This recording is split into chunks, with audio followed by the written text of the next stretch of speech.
Hello, I'm Ryan Zink, and this is Creative Intuitive Solutions, where I teach you how to use your imagination, your creativity, along with your clairvoyance to create change and find solutions.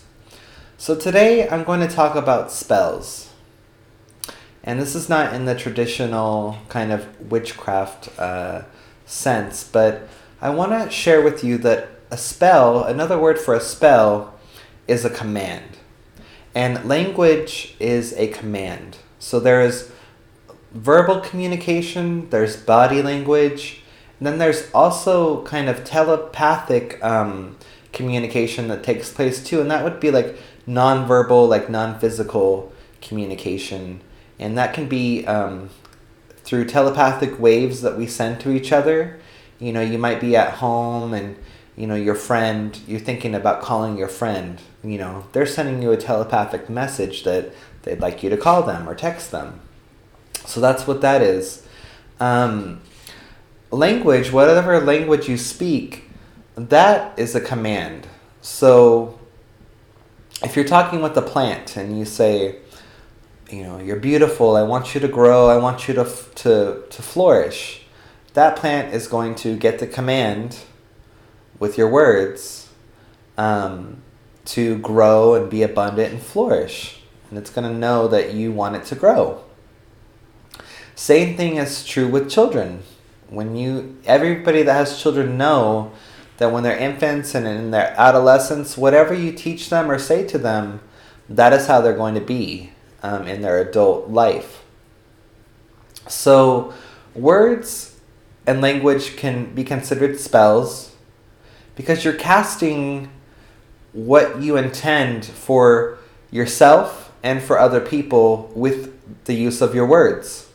So when people think of magic and spells, talking to people and communication is just as powerful as if you were writing a book of spells. When you read a book, any type of book, fiction, nonfiction, biography, you're programming yourself with that book from the words and the language and forming pictures and images, which is another form of language too, pictures and images. So you're giving people commands. And today I want to go over a short list that I made. And I did the best I could with it. I didn't put too much thought into it, but I've got about 9 examples of things that people may say about other people or even about themselves, and just some better things that they could say instead. Because whatever you say, think, and believe is what you're going to create in your life. And by saying and doing things about other people, you are going to co-create in their life.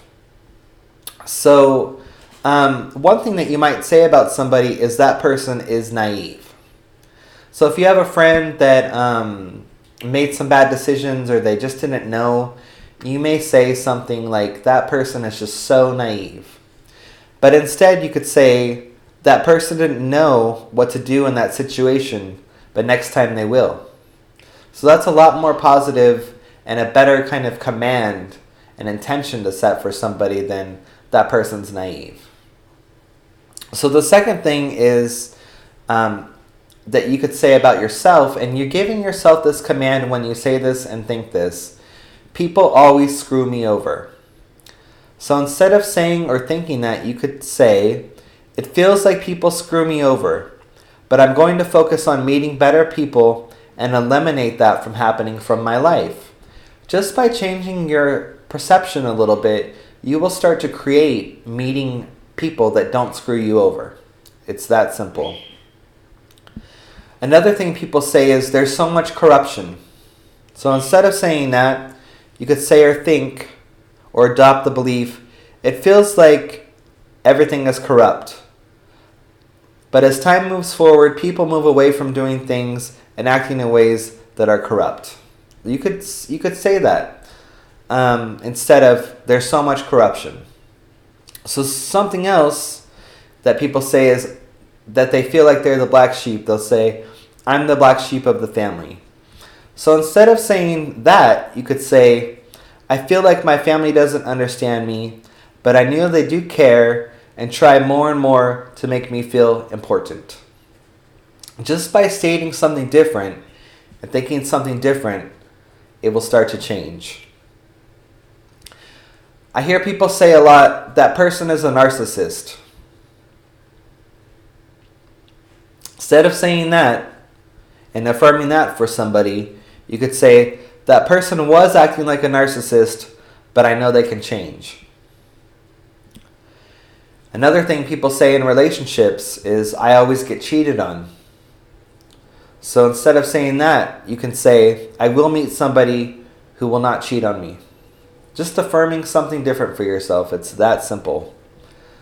I hear people say, I'll never be happy. Something different you can say and affirm to yourself would be, I can find happiness in any moment.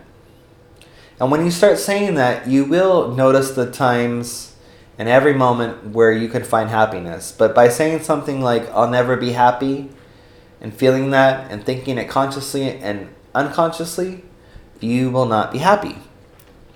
So another thing I hear people say is, the rich get rich and the poor get poorer. And I've heard that all my life.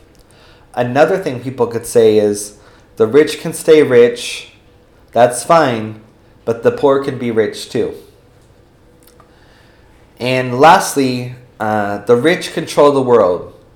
So what you could say instead is, the rich may have more money and assets, but we all control the world. So just by tweaking your perceptions and your beliefs just a little bit, you really can start to change your life. And this list here, and the ways that we think and the things that we believe, those can be looked at as spells. Though we're not witches, though we're not burning at the stake, everything you say and think and do is a command of what you want to have show up in your reality. So if you're thinking things like, I always get cheated on, you are going to always get cheated on. That will never change unless you can change that belief. And just by saying, I'll meet somebody who doesn't cheat on me, and you can even add, it'll be better than I can imagine, you will meet somebody that doesn't cheat on you, and it will be better than you imagine. So just start thinking of your beliefs and what you say and what you do and the attitudes that you have. And then when you can catch yourself, change them right in the moment when you're doing it. And it doesn't look like, oh, I'm thinking that, I can't think that. You're not resisting what you're thinking, but you're just being creative in the fact that you can choose to think and say something different. You can be creative in how you create a better belief.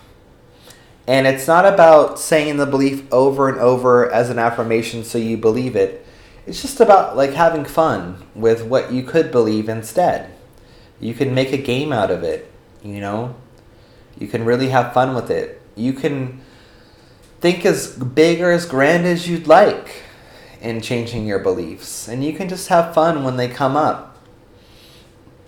One belief that I had personally was, I can't feel good when I wake up in the morning. So each morning when I've been waking up, I've been reminding myself to tell myself right when I open my eyes, just like this, and I get out of bed, I wake up and I think and I say, it's going to be a good day. And my days really have been a lot better since I started doing that in the morning, because the morning is always my really hard time, or was. See, I was saying always is my hard time, but now I can change it right in that moment. It was my hard time. And when I wake up, I just open my eyes and I just state, and I say it out loud, it's going to be a good day. Good things are going to happen, just little things like that. And it really makes a huge impact on my day because I'm setting my intention right before I even get out of bed. So I hope this helps. I hope you have a great day too. And that when you're in the moment and you're thinking something that is quote unquote negative, that you can just in the moment have fun and say, I could think this and it is a lot better. So have a good day.